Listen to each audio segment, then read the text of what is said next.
Hey everyone, I am so sorry I'm running a little late, but thanks to technology, I can go ahead and start my talk now. So today, I would love to talk to you about the pedestrian traffic patterns in the Netherlands. Now, for the few of you who just scooted to the edge of your seat, I'm going to assume it's because you're excited, not because you're looking for a way out, right?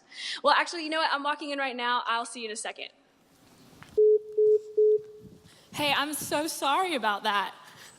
Thank goodness for phones, right? And that's quite a hike. That's my workout for the day. Well, anyway, like I was saying, the pedestrian traffic patterns in the Netherlands, I know you're all so excited to hear where I'm going with this one. For the last few years, we have seen quite an increase in pedestrian injuries worldwide. However, the Netherlands have seen quite the spike due to distracted individuals trying to cross the road. Simply stated, thousands of people were getting hit by cars because they couldn't put their phones away for more than 30 seconds to cross the street.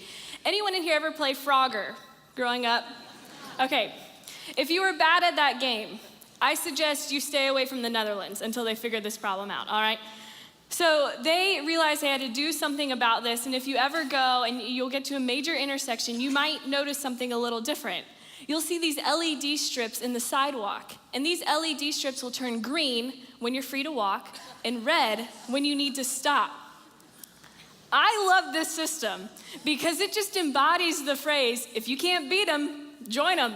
So if people are gonna be walking around with their faces in their phones, then we'll put lights in the sidewalk to warn them of oncoming traffic. You see, technology has revolutionized the way we live. Since the launch of the World Wide Web in 1990, we've seen AOL, Google.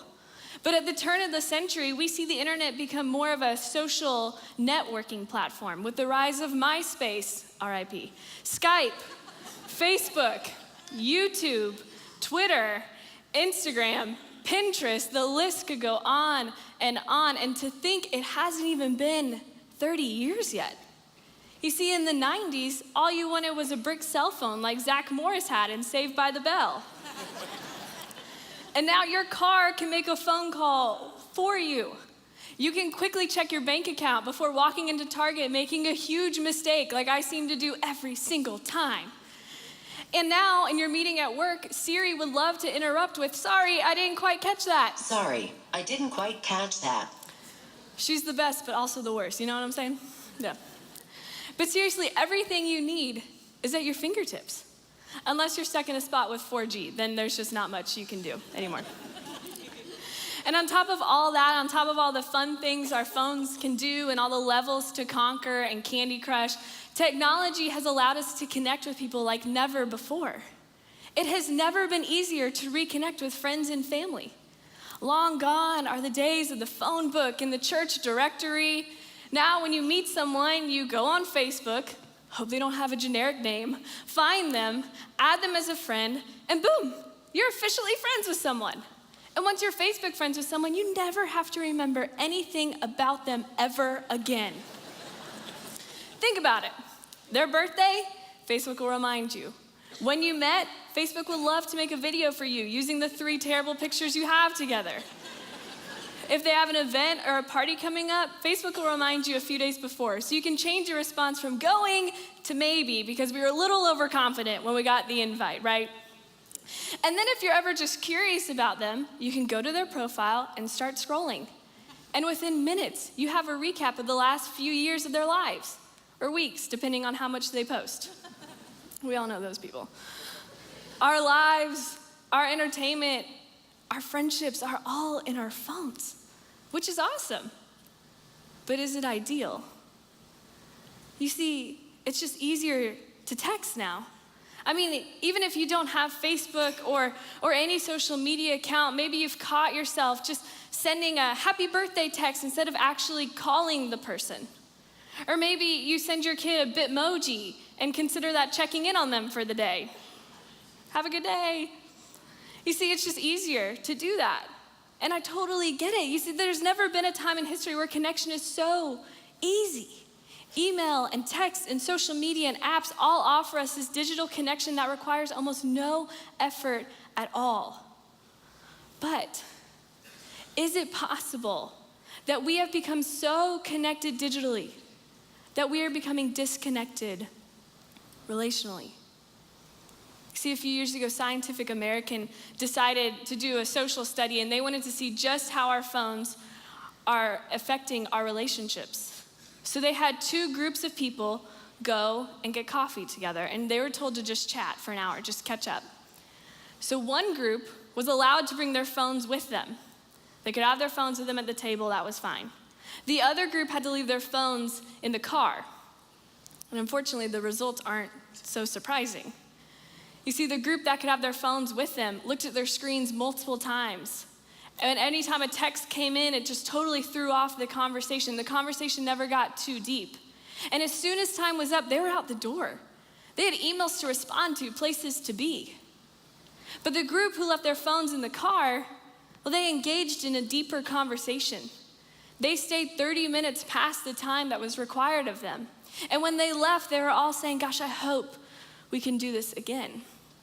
Here's a statement from the report. They said, interacting without a cell phone seems to help foster closeness, connectedness, interpersonal trust, and perceptions of empathy, the building blocks of relationships.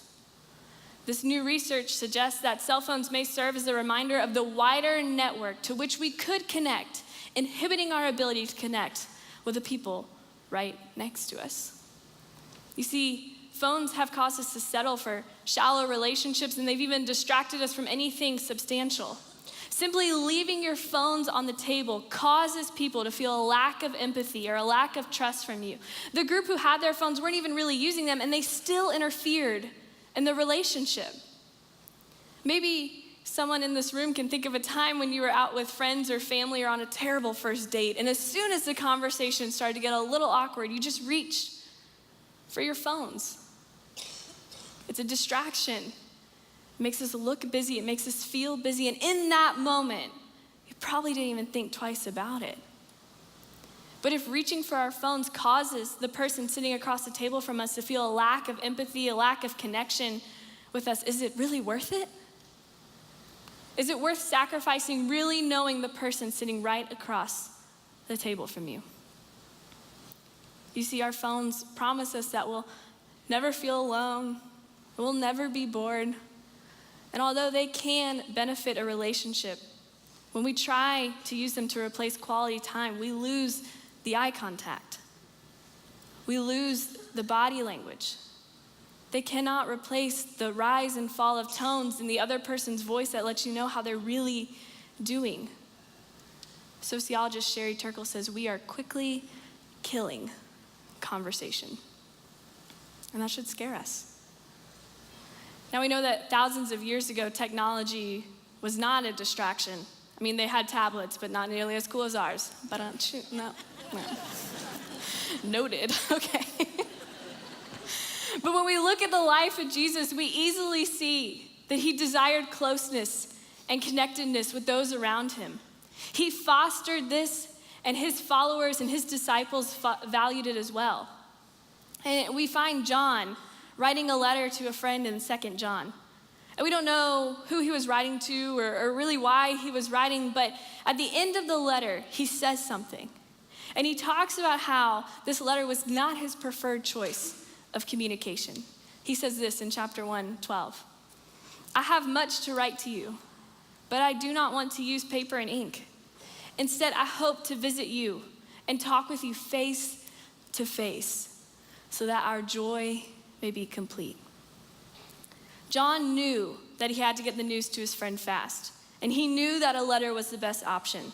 But at the end of the day, John knew that the friend deserved a face-to-face conversation. The topic deserved a face-to-face conversation. Their relationship deserved a face-to-face conversation. And according to John, his joy would not be complete until they were face-to-face. What if we felt that? What if we were bummed when we sent a text because our friend didn't answer their phone? What if we made it a priority every single week to see a friend, and when our schedules didn't allow it, we weren't relieved because plans were canceled? What if we didn't know what was going on in our friends' lives because we saw it on Facebook? We knew before they posted about it because we're actually a part of their lives. What if our joy wasn't complete until we saw them face to face? And even though there will be times when, just like John, that may not be a reality, what if our ultimate goal, our ultimate desire, was quality time and quality conversation? Jesus prioritized people over and over and over again. And we should too. So I don't know your relationships, I don't know what your friendships look like, but thinking about your life, who needs a face-to-face conversation? What if you decided this week to invest in someone, to really spend the time with them, quality time and quality conversation? And if you're sitting here and maybe you're thinking, oh gosh, I don't know if I have that relationship. I don't know if I have someone that I can share my life with. We would love to help you get in a small group. Because the people in your life are worth a face-to-face conversation. You are worth a face-to-face conversation. You are worth someone taking the time to sit across the table from you and listen to your life. Maybe you can think of a relationship that you have that, gosh, if it weren't for technology, if it weren't for social media, it may not exist. And the question to ask yourself is, would that relationship not exist because of long distance and logistics, or because you know you wouldn't put in the time or the effort to see them face to face? But please hear me when I say that social media isn't bad. Phones aren't bad. Don't run over your phone with your car later. That would be really dramatic. Phones are good and they can help, but they cannot and they should not ever replace quality time. So who needs some quality time? Who needs a face-to-face conversation? A question to ask yourself is, where am I settling for connection that is less than real? And maybe we might have to rearrange our schedules and sacrifice other things, but I promise you our friendships will be deeper. They'll be full of compassion and empathy, and if those are the building blocks to a relationship, don't we want to do whatever we need to gain that? So who is it?